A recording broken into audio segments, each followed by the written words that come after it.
Historia 1. El tumba que nunca permanece cerrada. Me llamo Padre Manuel. Llevo más de 20 años sirviendo como sacerdote en una pequeña parroquia a las afueras de Toledo. Durante todo este tiempo, he sido testigo de cosas que preferiría olvidar. Algunas noches, cuando cierro los ojos para dormir, los recuerdos vuelven como un eco persistente. Pero hay un caso en particular que, hasta el día de hoy, me cuesta mencionar sin que se me erice la piel. Todo comenzó cuando recibí una llamada urgente de don Andrés, el encargado del cementerio municipal. Era un hombre mayor, de voz firme, poco dado a supersticiones o cuentos de fantasmas. Por eso, cuando me dijo que necesitaba hablar conmigo de algo fuera de lo común, supe que no estaba bromeando. Llegué al cementerio una tarde nublada. El cielo plomizo parecía pesar sobre las tumbas como una advertencia silenciosa. Don Andrés me esperaba junto a la capilla. Su rostro estaba pálido, con ojeras marcadas, como si no hubiera dormido en días. Me explicó que, desde hacía 2 semanas, un sepulcro en particular se abría solo, sin importar cuántas veces lo sellaran. Al principio, pensaron que eran vándalos, así que reforzaron el mármol con cemento. Pero a la mañana siguiente, la lápida estaba corrida, como si algo o alguien desde dentro intentara salir. Lo acompañé hasta el lugar. Era una tumba vieja, con inscripciones gastadas por el tiempo. Apenas se leía el nombre. Isabel Montalvo, fallecida en 1876. Algo en aquella tumba me provocó un escalofrío en la nuca. Don Andrés se agachó para mostrarme las grietas en la base del mármol. «No tiene sentido, padre», murmuró. «Lo sellamos anoche con nuestras propias manos. Nadie ha entrado al cementerio». Esa noche decidí quedarme. Le pedí a don Andrés que me dejara una llave de la capilla para poder orar y vigilar en caso de que algo sucediera. A medianoche, el frío se hizo más intenso. Aunque estaba dentro de la capilla, sentía como si una corriente helada recorriera cada rincón. Fue entonces cuando lo escuché. Al principio, pensé que era el viento, pero el sonido se volvió más claro. Un leve raspado, como si algo rascara desde el interior del sepulcro. Salí con una linterna, y al acercarme, vi algo que me hizo detener el aliento. La lápida se había movido de nuevo, unos centímetros, lo suficiente para dejar una pequeña abertura. Pero lo más aterrador fue el olor. Era un hedor espeso, pútrido, que no podía venir de un cadáver enterrado hacía más de un siglo. Recé durante horas pidiendo protección. Al amanecer, don Andrés regresó y al ver la tumba abierta, su rostro se llenó de pánico. «Esto no es obra de un hombre, padre», me dijo en un susurro. Convencido de que algo maligno acechaba el lugar, solicité permiso al obispo para realizar un exorcismo en el cementerio. No fue fácil. La iglesia es cautelosa con estos temas, pero ante los testimonios del sepulturero y las evidencias, me lo concedieron. La noche del exorcismo, el aire estaba denso, casi irrespirable. Me acompañaron 2 acólitos para sostener las velas mientras yo recitaba las oraciones. Cuando comencé con el rito del exorcismo, la temperatura descendió de golpe y una niebla espesa cubrió las lápidas. Sentí una presión invisible en el pecho, como si algo me rechazara. Cuando rocié agua bendita sobre la tumba, el mármol vibró. Fue entonces cuando una voz se dejó escuchar. Era un lamento débil, como el de una mujer llorando. Los acólitos retrocedieron aterrados. Yo continué orando, y cuanto más avanzaba, más fuerte se hacía el lamento. La niebla se arremolinó sobre la tumba, formando la silueta borrosa de una mujer vestida de negro, con el rostro cubierto por un velo. «Déjame salir», susurró con una voz hueca. No podía detenerme. Sabía que si mostraba miedo, le daría más poder. Al recitar el último versículo, la figura lanzó un grito desgarrador que hizo vibrar el suelo, y entonces Todo se calmó. La niebla desapareció y la tumba permaneció sellada. A simple vista, parecía que el mal se había disipado, pero algo me decía que no había terminado. A la mañana siguiente, decidí investigar más a fondo. Revisé los archivos parroquiales y encontré un documento antiguo. Isabel Montalvo no había tenido un entierro cristiano. Fue acusada de brujería y enterrada viva, como castigo. Según los registros, antes de morir, maldijo a todos aquellos que la condenaron, jurando no descansar jamás. Pedí al obispo que me permitiera exhumar los restos para darle una sepultura adecuada. Cuando lo hicimos, encontramos algo que me dejó sin palabras. El ataúd estaba destrozado por dentro, con marcas profundas de uñas en la madera. Isabel había intentado salir, pero nadie escuchó sus gritos en su tiempo. Esa misma tarde, bendije los restos y los trasladé a un nuevo sepulcro dentro de los terrenos sagrados de la iglesia. Desde entonces, la tumba ha permanecido cerrada.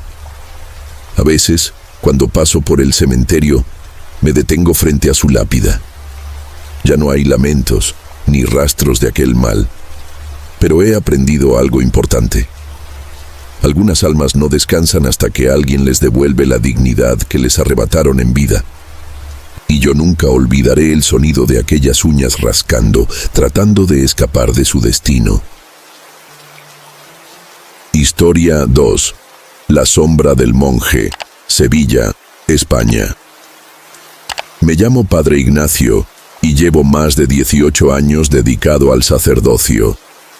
Mi parroquia está en un barrio antiguo de Sevilla, un lugar donde las tradiciones religiosas son profundas, pero también lo son las historias de apariciones y sucesos inexplicables. A lo largo de mi trayectoria, he sido llamado en más de una ocasión para bendecir hogares, ayudar a familias perturbadas y, en casos extremos, realizar exorcismos, pero nada me había preparado para lo que enfrenté en el viejo monasterio de San Bernardino. Todo comenzó cuando recibí una llamada de la Madre Superiora del convento anexo al monasterio. Su voz temblaba, algo poco común en una mujer de fe firme como ella. Me dijo que las hermanas estaban aterradas por una presencia que recorría los pasillos al caer la noche. Al principio, pensaron que era alguna de las novicias en penitencia, pero lo que veían no era humano. Según sus relatos, una sombra alargada, con la silueta inconfundible de un monje encapuchado, aparecía siempre a la misma hora, las 3 de la madrugada. Cuando llegué al monasterio, el aire estaba denso, cargado de una humedad sofocante que no se explicaba en pleno verano sevillano. La Madre Superiora me recibió en la entrada y me llevó directamente al ala más antigua del edificio, donde las manifestaciones eran más intensas. Mientras caminábamos por los pasillos de piedra, sentí un escalofrío recorrer mi espalda. No era solo el frío, era como si algo invisible nos observara. Esa misma noche, me quedé en la pequeña capilla del monasterio para rezar. A medida que avanzaban las horas, el silencio se volvió opresivo. A las 3 de la madrugada, el ambiente cambió por completo.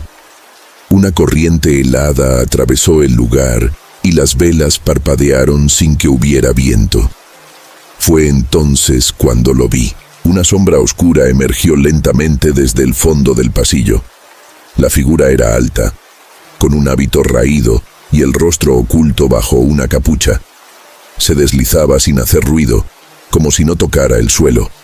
Reprimí el impulso de retroceder y comencé a orar en voz alta. La figura se detuvo frente a una puerta cerrada con un candado antiguo. En el momento en que pronuncié las palabras «Va de retro, Satana», la sombra se desvaneció en el aire, dejando un olor amargo, como de tierra mojada y algo podrido. Al día siguiente, pregunté a la Madre Superiora sobre aquella puerta. Me explicó que conducía a una cripta que había estado sellada durante décadas. Nadie se atrevía a abrirla. Con su permiso, Rompí el candado y descendí con una linterna y agua bendita. La cripta era estrecha y estaba cubierta de polvo y telarañas. En el centro encontré un féretro de madera oscura, sin nombre ni inscripción. Cuando lo abrí, descubrí los restos de un hombre vestido con un hábito monástico, pero lo más perturbador fue notar que sus manos estaban atadas con una cuerda gruesa y su boca cosida con hilo negro. Parecía un castigo. Sentí una presencia pesada a mi alrededor, como si algo quisiera impedir que yo estuviera allí. Investigué en los antiguos registros del monasterio y descubrí la verdad. Aquel hombre había sido Fray Tomás, un monje acusado de herejía en el siglo XVII. Según los documentos, fue castigado por practicar ritos prohibidos y hacer pactos con entidades oscuras. Los otros monjes, aterrados por sus prácticas, lo encerraron vivo en la cripta, cosieron su boca para silenciar sus maldiciones y ataron sus manos para impedirle realizar más rituales. Murió en el olvido, consumido por el odio y el deseo de venganza. Comprendí que su espíritu no descansaba debido a la forma cruel en que había muerto. Esa misma noche, comencé el rito de liberación en la cripta. Mientras pronunciaba las oraciones, la temperatura descendió bruscamente y escuché un susurro que provenía del ataúd. No era una lengua que reconociera, pero sentía el odio en cada palabra. El suelo tembló y las luces de la linterna parpadearon. Cuando rocié el esqueleto con agua bendita, un grito agudo resonó en toda la cripta, tan fuerte que me hizo cubrir los oídos.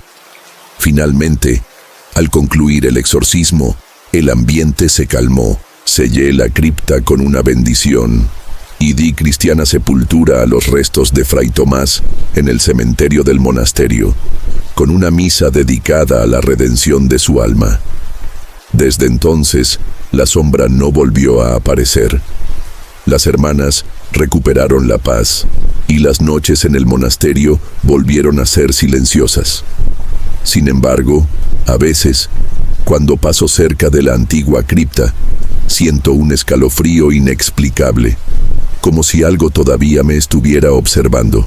Aprendí una lección que jamás olvidaré.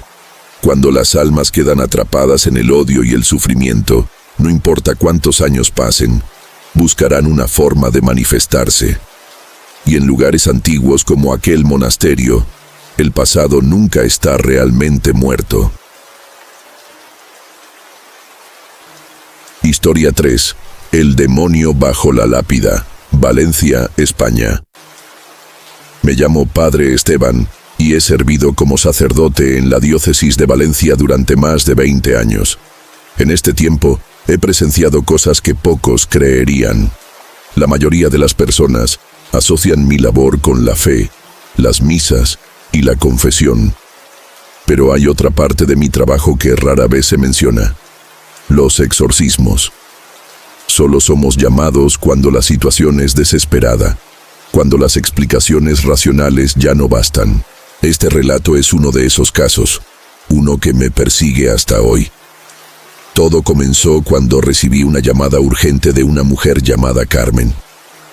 Su voz temblaba al otro lado del teléfono, suplicándome que acudiera a su casa. Según ella, su esposo, Joaquín, estaba actuando de forma extraña desde que había comenzado a trabajar en el cementerio de Valencia. Al principio, pensé que se trataba de estrés o cansancio, pero cuando mencionó que su esposo hablaba con alguien que no estaba allí y que en las noches escuchaba golpes provenientes del suelo de su habitación, supe que era algo más profundo. Llegué a la casa al anochecer. Era una vivienda modesta, pero sentí un malestar apenas crucé la puerta. Carmen me recibió con los ojos hundidos y el rostro pálido. Me llevó hasta el dormitorio donde estaba Joaquín. Lo encontré sentado en una esquina, murmurando palabras ininteligibles. Cuando me acerqué, alzó la cabeza lentamente y su mirada me heló la sangre. No era solo la expresión vacía en sus ojos, sino algo más, algo que no pertenecía a este mundo.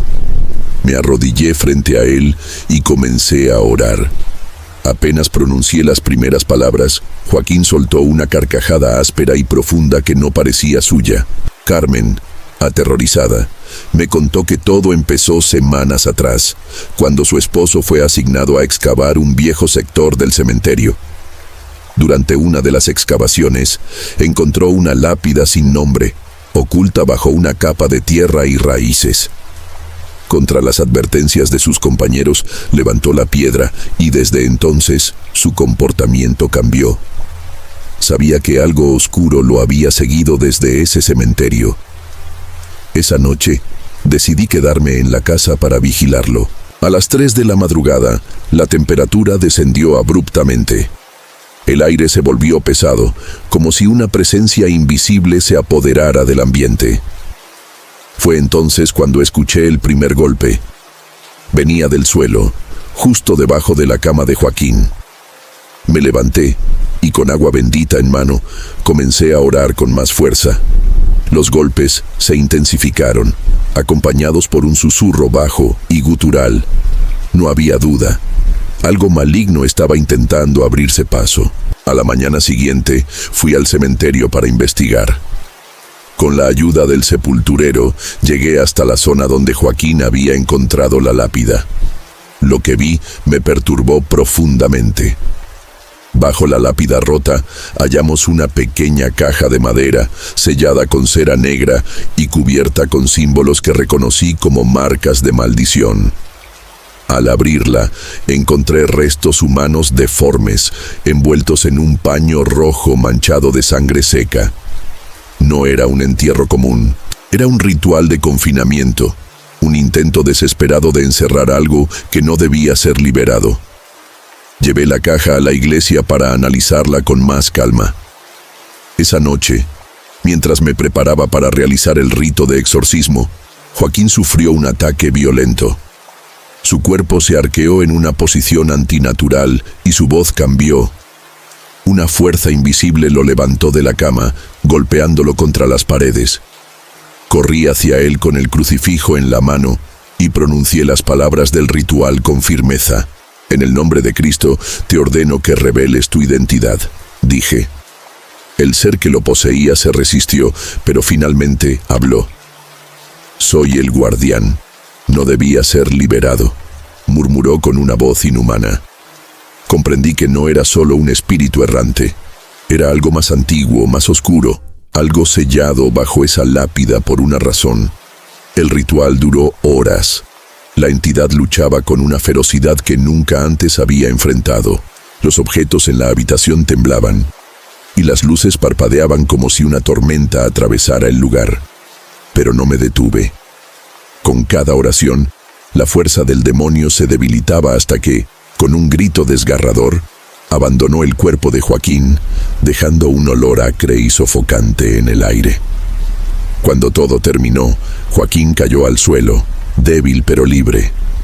Carmen lloraba de alivio mientras lo abrazaba. Sellé la caja con nuevas oraciones y la enterré en suelo consagrado para asegurarme de que la entidad no pudiera escapar de nuevo. A la familia le dejé una cruz bendecida y les advertí que nunca más profanaran un lugar de descanso sellado. Desde aquel día no he vuelto a escuchar sobre la presencia en su hogar. Pero a veces, cuando visito el cementerio, siento una mirada invisible observándome, esperando, como si algo aún permaneciera latente bajo la tierra. Aprendí que hay cosas que nunca deben ser desenterradas, y que bajo algunas lápidas, lo que yace no es el descanso eterno, sino el mal esperando una oportunidad para regresar. Historia 4. El pasillo de los muertos, Granada, España. Me llamo Padre Antonio y he servido como sacerdote en Granada durante más de 15 años. A lo largo de este tiempo he sido testigo de situaciones que desafiaron no solo mi fe, sino también mi cordura. Algunas de estas experiencias dejaron cicatrices en mi alma, pero ninguna me perturbó tanto como el día en que fui llamado al antiguo cementerio de la ciudad, un lugar donde, según los trabajadores, algo maligno se había despertado. La llamada llegó de un hombre llamado Manuel, encargado de las labores de mantenimiento en el cementerio. Su voz estaba temblorosa y noté de inmediato el miedo que intentaba ocultar. Me dijo que varios empleados se habían negado a volver a trabajar después de presenciar apariciones y escuchar voces en una zona en particular. Un antiguo corredor subterráneo que conectaba los mausoleos más antiguos con una capilla abandonada. Acepté acudir al día siguiente, aunque, en el fondo, sentí un peso extraño en el corazón. Llegué temprano por la mañana. El cielo estaba nublado y el aire tenía un frío inusual para esa época del año. Manuel me esperaba en la entrada principal, con el rostro pálido y ojeras profundas. Mientras caminábamos hacia el corredor, me contó que todo comenzó después de una reforma en la parte más antigua del cementerio. Durante las excavaciones, encontraron una puerta de piedra sellada que, según él, no estaba en los planos originales. Contra su intuición, abrieron la puerta, revelando un pasillo estrecho y oscuro que parecía no haber sido tocado en siglos. Desde esa noche, los trabajadores comenzaron a escuchar pasos arrastrándose por el corredor cuando no había nadie allí. Voces apagadas, como si decenas de personas susurraran al mismo tiempo, llenaban el aire. Algunos afirmaron haber visto sombras moviéndose entre las tumbas. Pero lo que más inquietó a Manuel fue que, en varias ocasiones, encontraron las puertas de los mausoleos abiertas, aunque nadie había entrado. Al llegar al corredor, una sensación de opresión me envolvió. La entrada era un arco de piedra antigua y un hedor a humedad y podredumbre flotaba en el aire. Manuel, visiblemente nervioso, se negó a entrar, así que avancé solo con mi cruz y un frasco de agua bendita. La oscuridad era densa, como si absorbiera la luz de mi linterna. Las paredes del corredor estaban cubiertas de inscripciones en latín, algunas de las cuales reconocí como oraciones de sellado, usadas para confinar espíritus malignos. A medida que avanzaba, el aire se volvía más frío y el silencio se rompía por el eco de pasos. Pero no eran los míos. Me detuve y recé en voz baja, pidiendo protección. Fue entonces cuando vi la primera sombra. Era alta y delgada, con una silueta distorsionada que se deslizaba por el extremo del pasillo. Intenté seguirla, pero cada vez que me acercaba, desaparecía entre las tinieblas. Llegué hasta la puerta de piedra que habían abierto. En su superficie, vi grabados símbolos que reconocí de inmediato. Eran sellos de contención demoníaca, usados en rituales antiguos para encerrar entidades que no debían ser liberadas. Alguien hace siglos había encerrado algo en ese corredor, y al abrir la puerta, habían roto la protección. Cuando me arrodillé para orar, sentí un golpe helado en la nuca, como si una mano invisible me tocara. En ese momento, una voz ronca resonó a mi alrededor. No venía de un lugar específico, estaba en todas partes. No deberían haberme despertado, susurró la voz con un tono de odio puro. Mi instinto me decía que aquello no era el alma de un difunto, sino algo mucho más oscuro. Comencé el rito de exorcismo, rociando las paredes con agua bendita mientras invocaba el poder de Cristo. Las sombras a mi alrededor se agitaban, como si algo intentara resistirse. Los susurros se convirtieron en gritos agónicos, voces que clamaban por ser liberadas o quizás por arrastrarme con ellas. Fue entonces cuando vi una figura más clara. Un hombre con un hábito monacal, el rostro oculto bajo una capucha, pero sus ojos no eran humanos. Brillaban con un resplandor rojizo y su presencia exudaba un odio indescriptible. Con firmeza, levanté el crucifijo y le ordené en nombre de Cristo que revelara su identidad.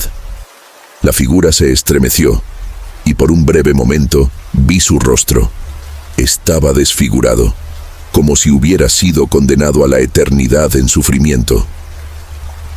Fui el guardián, pero ellos me abandonaron, murmuró antes de lanzar un chillido que estremeció el corredor. El ritual duró horas. Cada oración intensificaba la lucha. Los muros temblaban y un viento helado brotaba de la profundidad del pasillo. Finalmente, con una última invocación del arcángel Miguel, la figura se desvaneció en un grito desgarrador. El silencio regresó de golpe y supe que la entidad había sido contenida. Sellé nuevamente la puerta con una oración de clausura, reforzando los sellos con agua bendita y ceniza consagrada. Advertí a Manuel que jamás debían abrir esa puerta de nuevo, sin importar las circunstancias. Desde ese día, el corredor permanece cerrado. Los fenómenos cesaron, pero sé que la presencia aún yace atrapada en las profundidades, esperando que alguien más cometa el error de liberarla. Algunas puertas no deben ser abiertas, porque lo que se esconde detrás no pertenece a nuestro mundo. Y hay cosas que, una vez despertadas, nunca vuelven a dormir.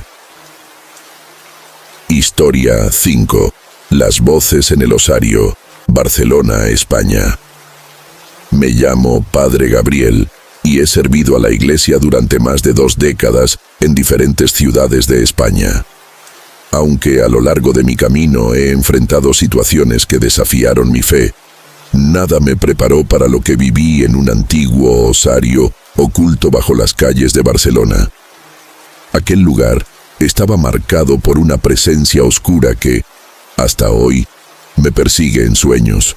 Todo comenzó cuando fui contactado por Marta, una historiadora que trabajaba en la restauración de una vieja capilla abandonada en las afueras de la ciudad.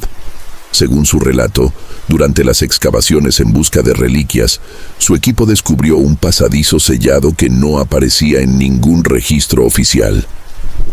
Al abrirlo, encontraron una escalera de piedra que descendía a un osario olvidado, donde los restos de cientos de personas descansaban en el más absoluto silencio.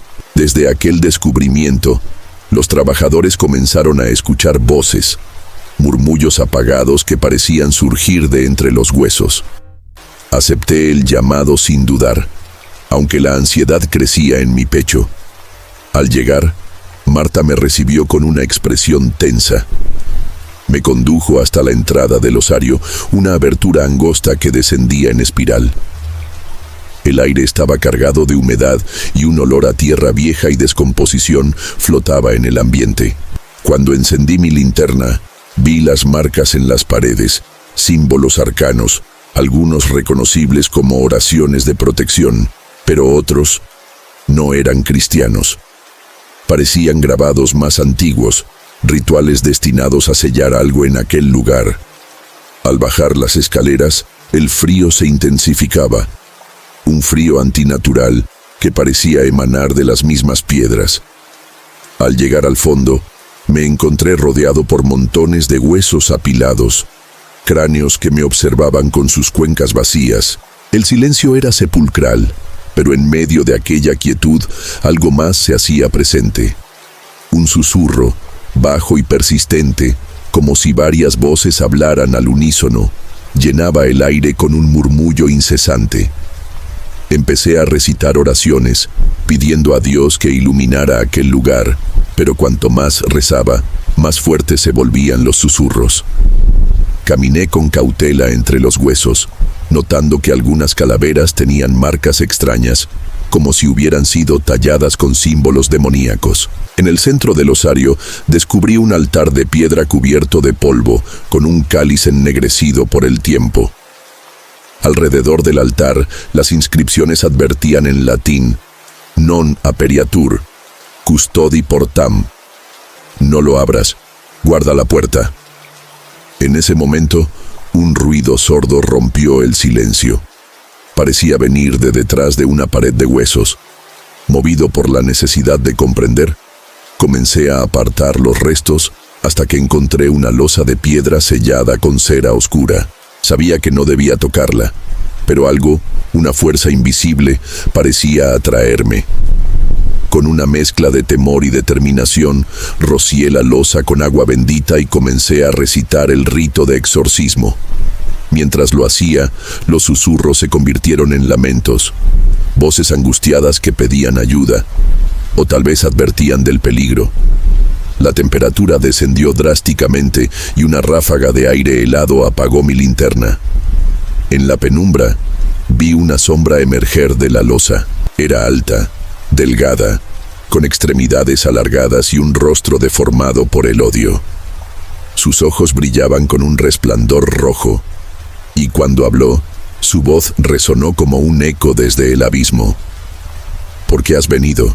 Nadie puede cerrar lo que ya ha sido abierto», dijo con un tono que helaba la sangre. Elevé la cruz y continué con las oraciones, pero la entidad no retrocedía. Por el contrario, parecía fortalecerse con cada palabra que pronunciaba. Entonces comprendí la verdad. Alguien había realizado un antiguo ritual en ese lugar, un sacrificio para encerrar a esa presencia maligna. Al abrir el pasadizo, habían roto el sello que lo contenía. Con cada palabra de exorcismo, la entidad se retorcía, pero no desaparecía. De repente, sentí una presión insoportable en el pecho, como si una mano invisible intentara arrancarme el alma. Caí de rodillas, luchando por mantener el control. Fue entonces cuando recordé el altar. Si aquello había sido sellado una vez, debía poder cerrarlo de nuevo. Arrastrándome con el poco aliento que me quedaba, coloqué la cruz sobre el altar y vertí el agua bendita en el cáliz ennegrecido. Al hacerlo, las voces se elevaron en un coro ensordecedor, gritos de agonía y rabia que reverberaban en las paredes. Con las últimas fuerzas, invoqué a San Miguel Arcángel, pidiéndole que expulsara al espíritu maligno y cerrara aquella puerta para siempre. Un estallido de luz cegadora iluminó el osario, y la sombra lanzó un alarido que heló mi sangre. La losa se cerró con un crujido ensordecedor, y el silencio volvió de golpe. El aire se volvió más cálido, y supe que el mal había sido contenido una vez más. Cuando regresé a la superficie, Marta me miró con preocupación.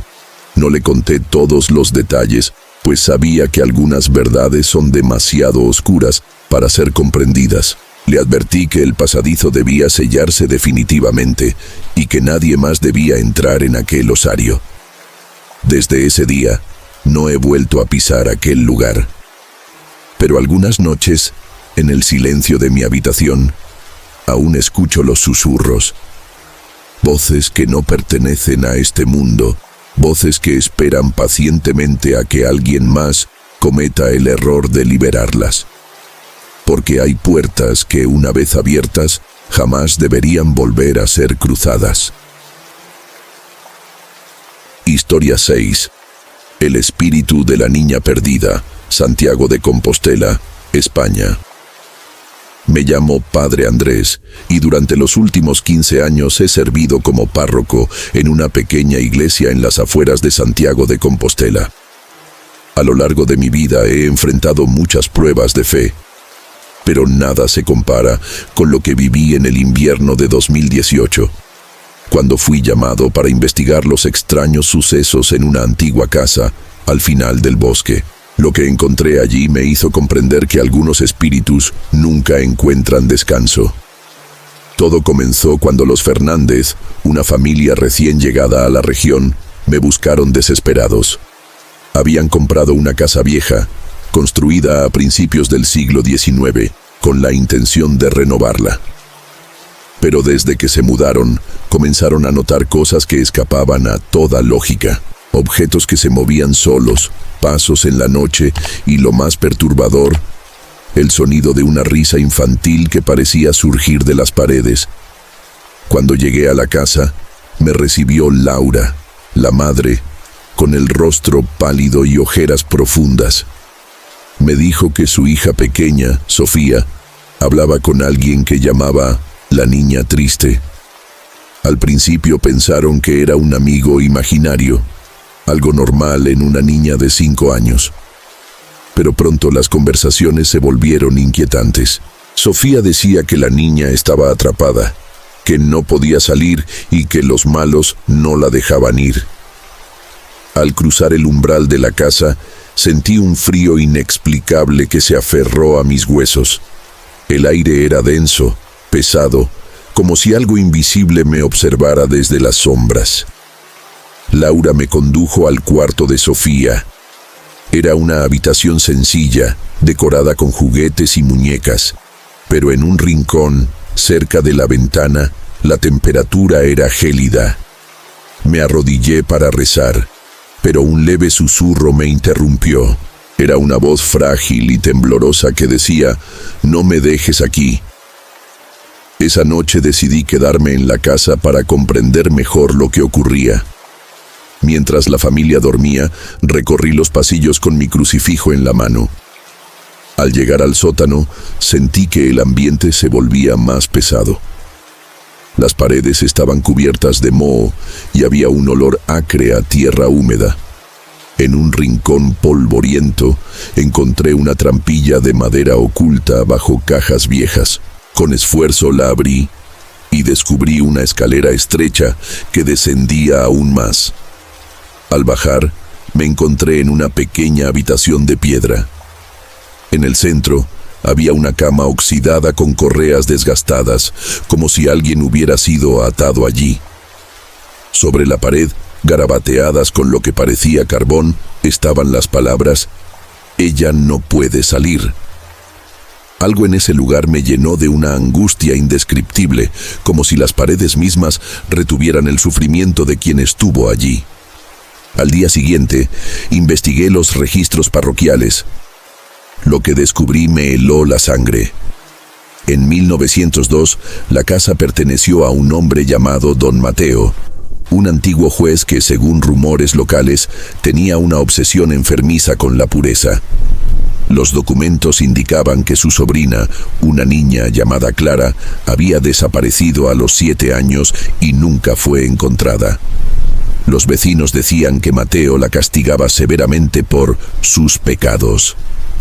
Lo más perturbador era que la última vez que alguien la vio, estaba asomada a la ventana del piso superior, pálida y con los ojos llenos de terror. Convencido de que el espíritu de Clara estaba atrapado en la casa, preparé un ritual de liberación. Esa noche, reuní a la familia en el salón principal y comencé las oraciones. Apenas pronuncié las primeras palabras, un golpe violento resonó en el techo. Pasos ligeros, como los de un niño, se movían de un lado a otro. Las luces parpadearon y el aire se volvió helado. De repente, Sofía comenzó a llorar. Decía que la niña estaba asustada, que él no la dejaba ir. Al preguntar quién era él, Sofía, con una voz que no parecía suya, susurró: «El tío Mateo no quiere que ella se escape». Tomé agua bendita y me dirigí al sótano. Al llegar, la puerta de la trampilla se cerró de golpe tras de mí. El murmullo de una niña llenó el espacio, repitiendo una y otra vez: «Ayúdame, por favor». Pero detrás de su súplica, una voz más profunda y llena de odio rugió: «Ella es mía». Comencé a recitar el rito de exorcismo con la voz firme, invocando la luz de Dios para liberar a Clara. El aire se volvió denso y cada palabra parecía provocar la furia de la entidad. Vi como la sombra de un hombre alto se materializaba en la esquina más oscura del cuarto. Su rostro estaba distorsionado por el odio y sus manos se alargaban como garras. Sentí un dolor agudo en el pecho, como si una fuerza invisible intentara arrancarme el alma. Con las últimas fuerzas, rocié el agua bendita sobre el suelo, justo en el centro de la habitación. El grito de la niña resonó como un lamento desgarrador. Por un instante vi su figura, una niña pequeña, con un vestido blanco sucio, el rostro pálido y los ojos llenos de lágrimas. Extendió su mano hacia mí, y con un último rezo imploré a Dios que la liberara. Hubo un estallido de luz, y la sombra de Mateo se desvaneció en el aire. La temperatura subió de golpe y el silencio se apoderó del sótano. Cuando salí, Sofía me miró y sonrió débilmente. Dijo que la niña estaba feliz, que por fin podía irse a casa. Desde esa noche la casa quedó en paz. Los Fernández no volvieron a escuchar voces ni pasos. Pero a veces, cuando paso por esa calle, siento una brisa cálida, como si un alma agradecida me acompañara. Sé que Clara por fin encontró el descanso que tanto merecía, pero también sé que no todas las almas tienen esa suerte. Algunos espíritus permanecen atrapados, esperando a que alguien los escuche, esperando ser liberados. Historia 7. El sepulcro del hereje, Salamanca, España. Me llamo Padre Gabriel y llevo más de 2 décadas sirviendo en la diócesis de Salamanca. A lo largo de mi trayectoria, he enfrentado situaciones que pondrían a prueba la fe de cualquier hombre, pero hay un suceso que jamás he podido olvidar. Todo comenzó en el otoño de 2016, cuando fui llamado a investigar un caso extraño en un antiguo monasterio abandonado en las afueras de la ciudad. Lo que encontré allí me mostró que algunos pecados no se entierran fácilmente. El monasterio de San Jerónimo había estado deshabitado por más de un siglo. Se decía que durante la Inquisición fue utilizado como prisión para aquellos acusados de herejía. La gente del pueblo evitaba acercarse al lugar, susurrando historias de monjes caídos en desgracia y ritos blasfemos realizados en las profundidades del edificio. Cuando recibí la llamada del obispo, no tardé en presentarme allí. Los guardias que custodiaban la propiedad decían haber escuchado voces y lamentos provenientes del subsuelo, especialmente de una cripta que había permanecido sellada por más de 300 años.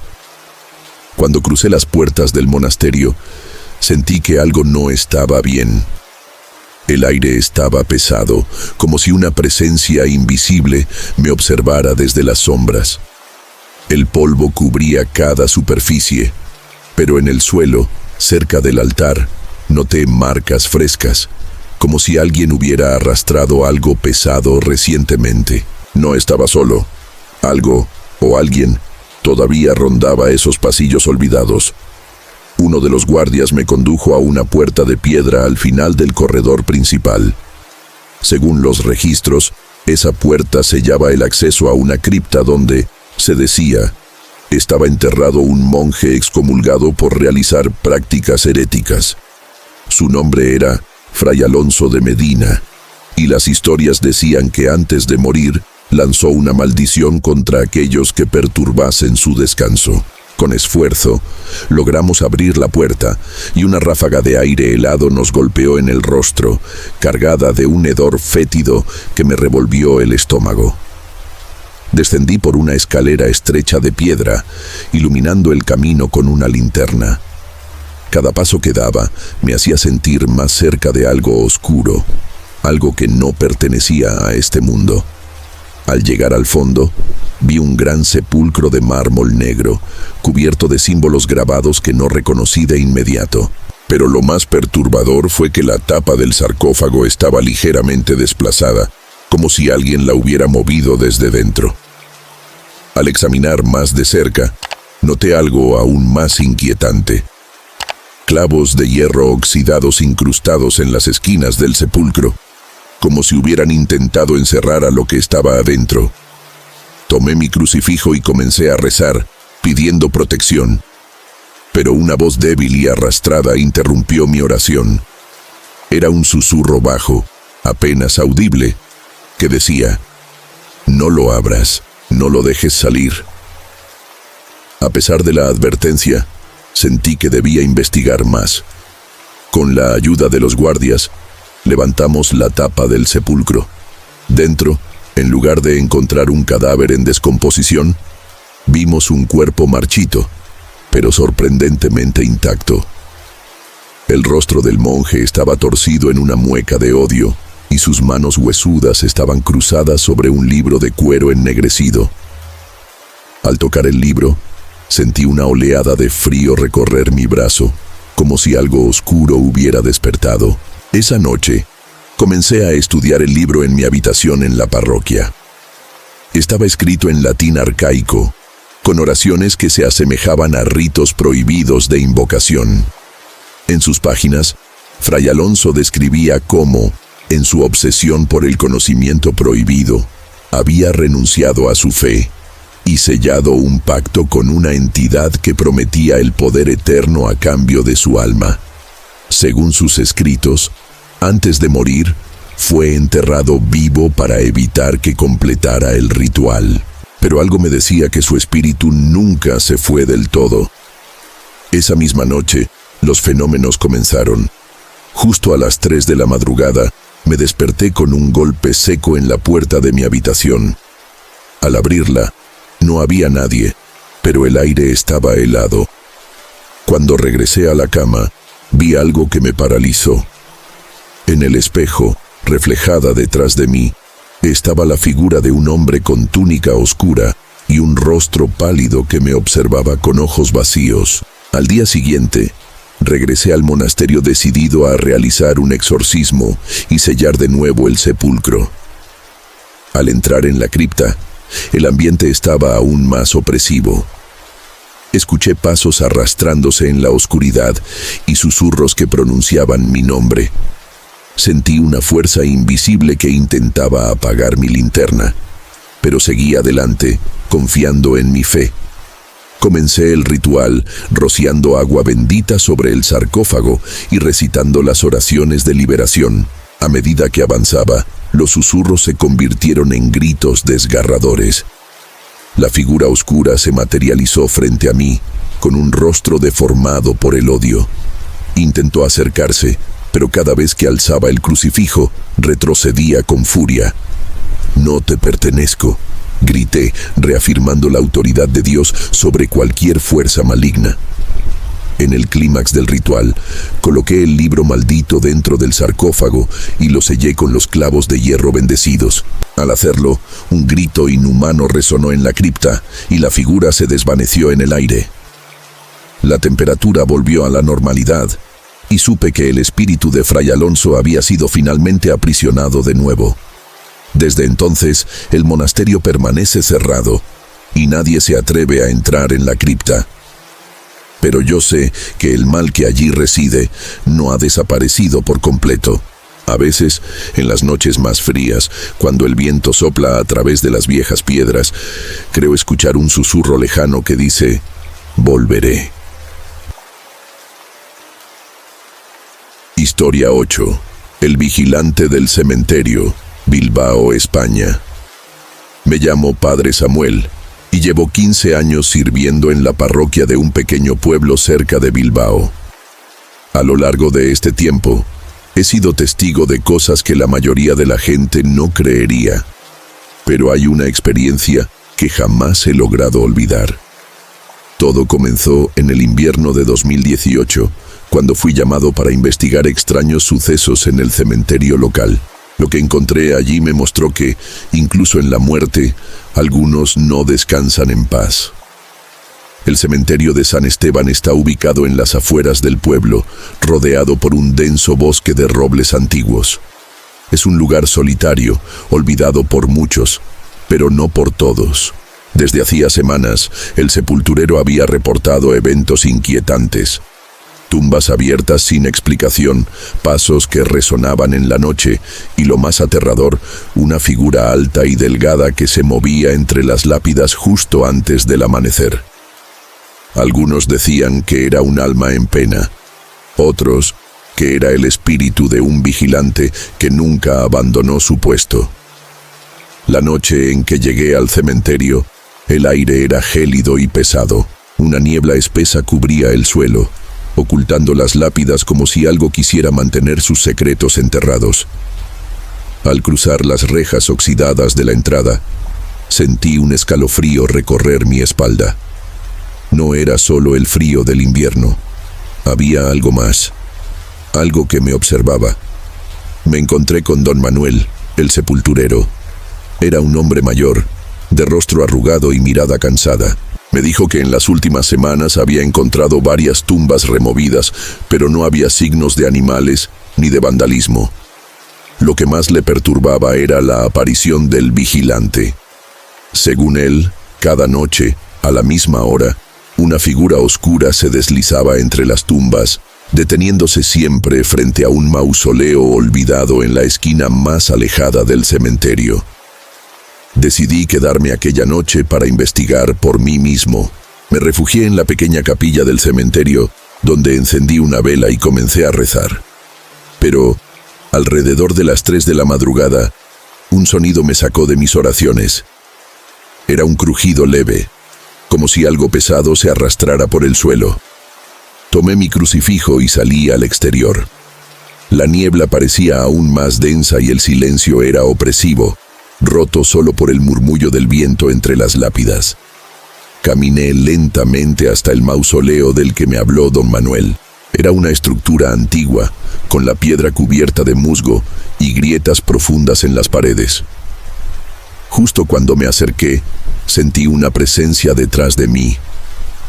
Me giré de inmediato, y allí, a pocos metros, lo vi. Una figura alta, envuelta en una túnica oscura, con el rostro oculto bajo una capucha. No caminaba. Flotaba sobre el suelo, deslizándose en silencio. Mi corazón latía con fuerza, pero me mantuve firme. Levanté el crucifijo y comencé a recitar una oración de protección. La figura se detuvo, pero no retrocedió.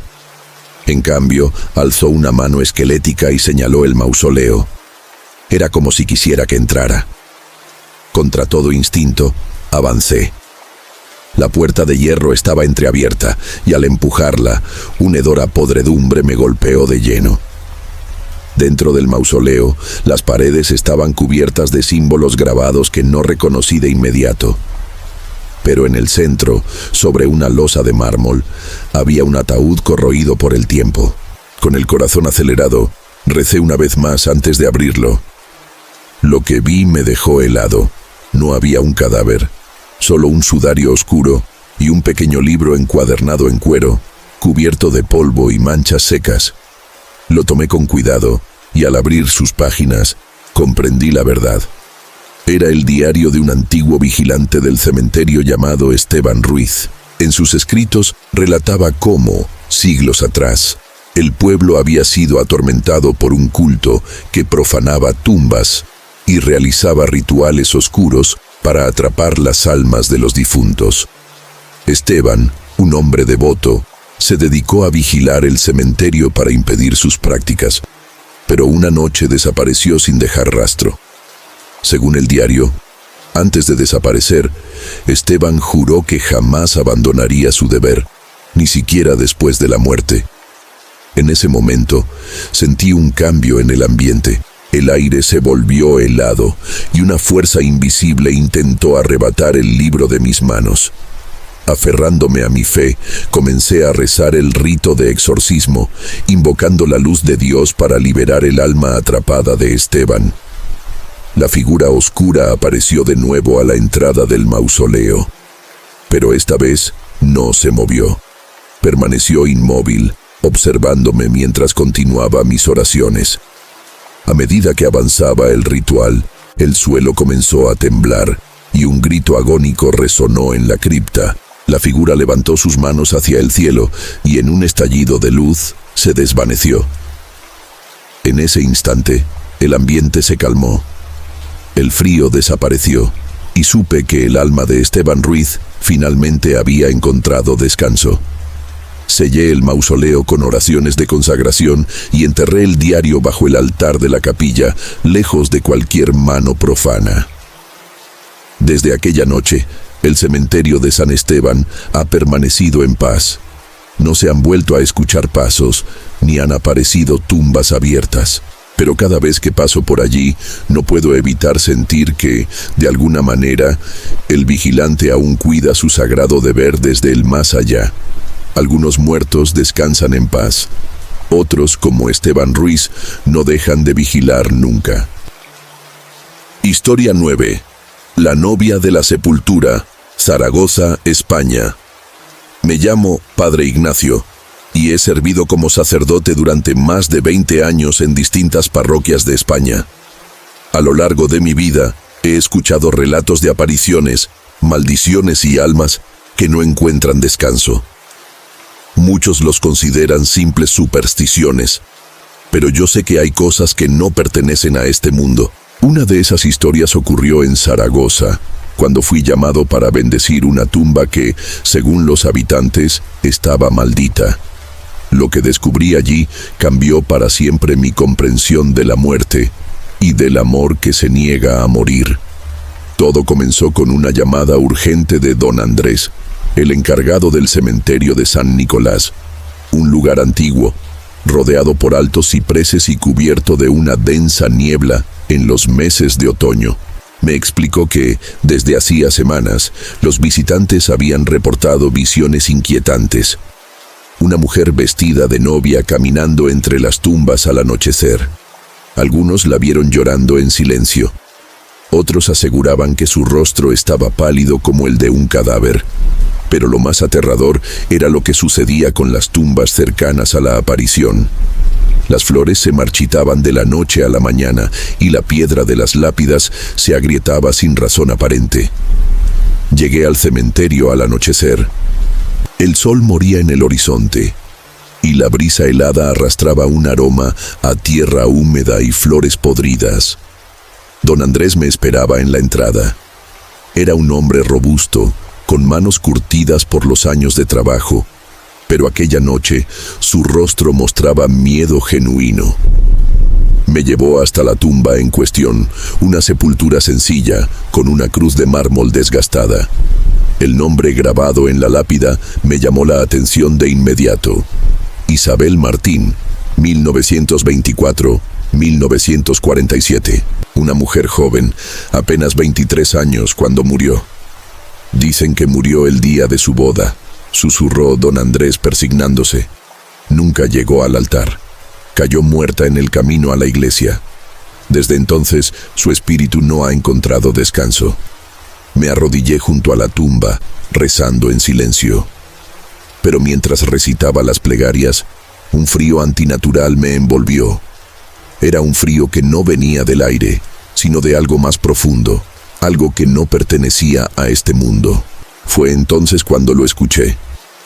Un sollozo suave, casi imperceptible, que parecía surgir desde el interior de la tierra.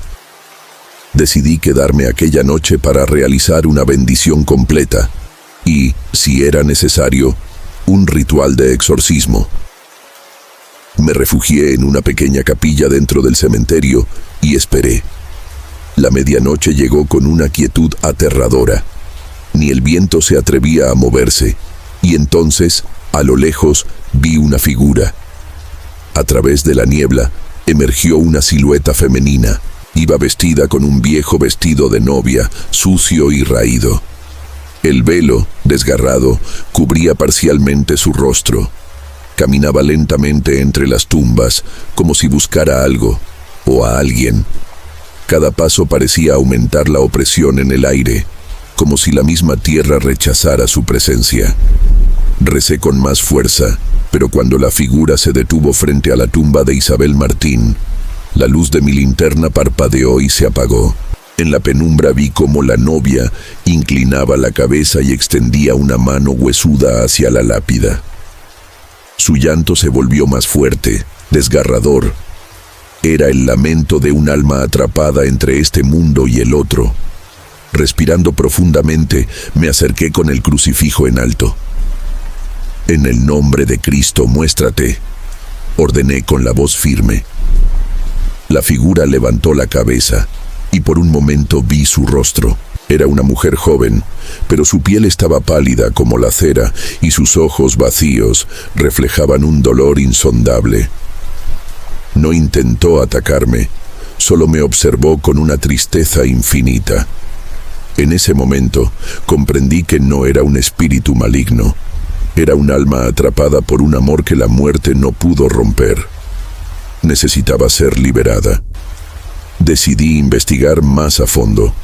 Al día siguiente consulté los archivos parroquiales.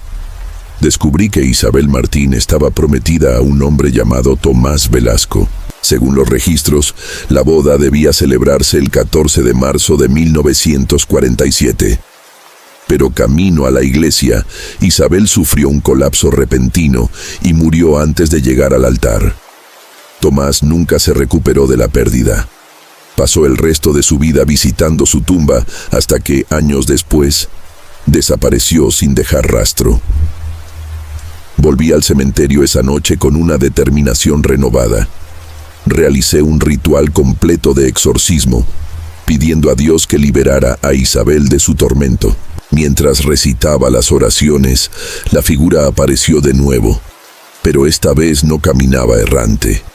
Permaneció junto a la tumba, observándome con una mezcla de esperanza y temor.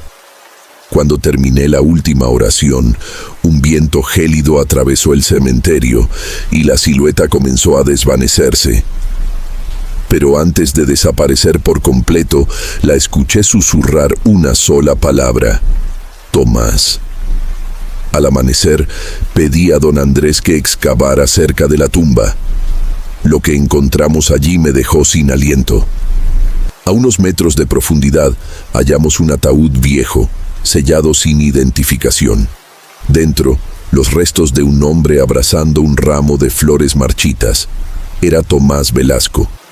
De alguna manera, su amor lo llevó a buscar a Isabel incluso después de la muerte.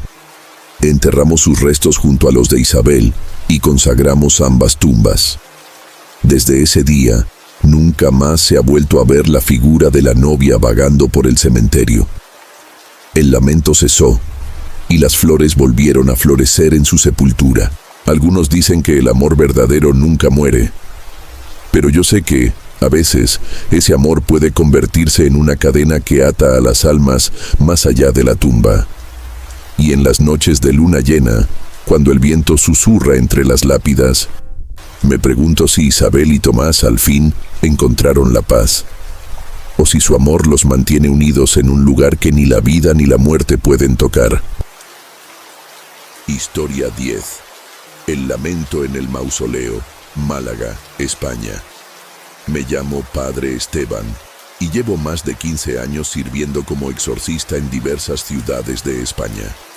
He presenciado fenómenos que desafían toda lógica y que pocas personas creerían si los contara. Pero hay un caso en particular que quedó grabado en mi memoria: el lamento que resonaba desde un antiguo mausoleo en el cementerio de San Miguel, en Málaga. Todo comenzó con una llamada del señor Emilio, el sepulturero del cementerio. Era un hombre mayor, acostumbrado a las historias de fantasmas que circulaban entre las tumbas. Pero su voz temblorosa me dejó claro que lo que había presenciado iba más allá de cualquier rumor. Me contó que, durante las últimas semanas, al caer la noche, un llanto desgarrador se escuchaba dentro de un viejo mausoleo perteneciente a la familia Velarde, una de las más adineradas de Málaga en el siglo XIX. Algunos visitantes afirmaban haber visto una sombra oscura deambulando cerca del lugar, y los trabajadores evitaban pasar por ahí después del anochecer. Pero lo más inquietante fue lo que encontró Emilio. La puerta del mausoleo, sellada con un candado desde hacía más de 100 años, apareció entreabierta una madrugada, como si algo o alguien hubiera salido desde dentro. Al llegar al cementerio, una sensación de opresión me invadió. Las lápidas cubiertas de musgo se extendían bajo un cielo gris, y un viento helado soplaba entre los panteones, trayendo consigo un olor a tierra mojada y a flores marchitas. Emilio me esperaba en la entrada del mausoleo, con el rostro pálido y las manos temblorosas. «No es cosa de vivos, padre», murmuró. «Esa cosa no debería estar aquí». El mausoleo era una estructura imponente de mármol ennegrecido por el tiempo. Sobre la entrada, una inscripción apenas legible decía: «Familia Velarde, que sus almas encuentren descanso eterno». Pero el frío que emanaba del interior sugería lo contrario. Al cruzar la puerta, la penumbra me envolvió. El aire estaba denso, como si no se hubiera movido en décadas. Con mi linterna iluminé el interior, 3 ataúdes alineados sobre pedestales de piedra. Uno de ellos, más pequeño, me llamó la atención. La tapa estaba agrietada y algo parecía haberla empujado desde dentro. Me arrodillé para rezar. Pero al comenzar las plegarias, el ambiente se tornó más pesado. Un lamento débil, casi un susurro, surgió del rincón más oscuro. Era un sonido lleno de sufrimiento, como si un alma estuviera atrapada en un tormento eterno. Esa noche, decidí quedarme a vigilar. Me refugié en una capilla cercana y esperé. A la medianoche, el aire se volvió gélido. Desde el mausoleo, el lamento regresó, más fuerte y más claro. Era la voz de una mujer, sollozando con un dolor indescriptible. Con el crucifijo en mano, me acerqué al mausoleo. La puerta, que había cerrado con firmeza, estaba de nuevo abierta de par en par. Al entrar, la linterna parpadeó y se apagó. En la oscuridad, sentí una presencia helada deslizándose a mi alrededor. Entonces, una figura apareció frente a mí. Era una mujer joven, vestida con un antiguo camisón blanco, descalza y con largos cabellos oscuros que caían enmarañados sobre su rostro. Sus ojos estaban vacíos, pero en su expresión se reflejaba una tristeza infinita. ¿Quién eres?, pregunté con firmeza, elevando el crucifijo. La figura no respondió, pero levantó una mano temblorosa, señalando el ataúd pequeño. Un escalofrío recorrió mi columna cuando comprendí que ese espíritu buscaba ser escuchado. Al día siguiente, revisé los registros de la familia Velarde. Descubrí que el ataúd pequeño pertenecía a Beatriz Velarde, una joven que murió a los 18 años en circunstancias misteriosas. Según las crónicas de la época, Beatriz fue hallada muerta en su habitación, pero los rumores decían que su madre, una mujer rígida y devota, la había castigado severamente por enamorarse de un joven de clase baja. Se decía que Beatriz murió de pena, encerrada y sola, lejos del hombre que amaba. Volví al mausoleo decidido a liberar su alma. Al abrir el ataúd, encontré algo perturbador. Las manos del esqueleto estaban cruzadas sobre el pecho, pero los dedos estaban rígidos y crispados, como si hubiera intentado salir antes de morir. Era evidente que Beatriz fue enterrada viva. Con horror, comprendí la verdad. Su espíritu no descansaba porque su muerte fue una injusticia terrible. Inicié un ritual de exorcismo esa misma noche.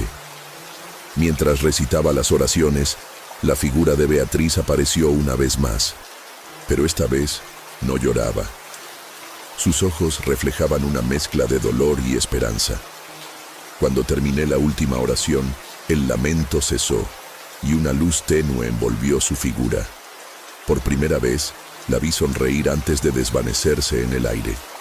Antes de cerrar el mausoleo, colocamos una cruz bendecida sobre el ataúd y consagré el lugar. Desde entonces, el lamento nunca volvió a escucharse y los trabajadores del cementerio pudieron volver a sus tareas sin temor. Sin embargo, algunas noches, cuando el viento sopla con fuerza entre las tumbas, juro que puedo sentir una presencia suave, casi como una brisa cálida, que me recuerda que el amor y el sufrimiento, incluso después de la muerte, pueden dejar cicatrices imborrables. La historia de Beatriz Velarde es un recordatorio de que no todas las almas encuentran el descanso y que algunas heridas, aunque invisibles, pueden arrastrarse más allá de la tumba, clamando por justicia.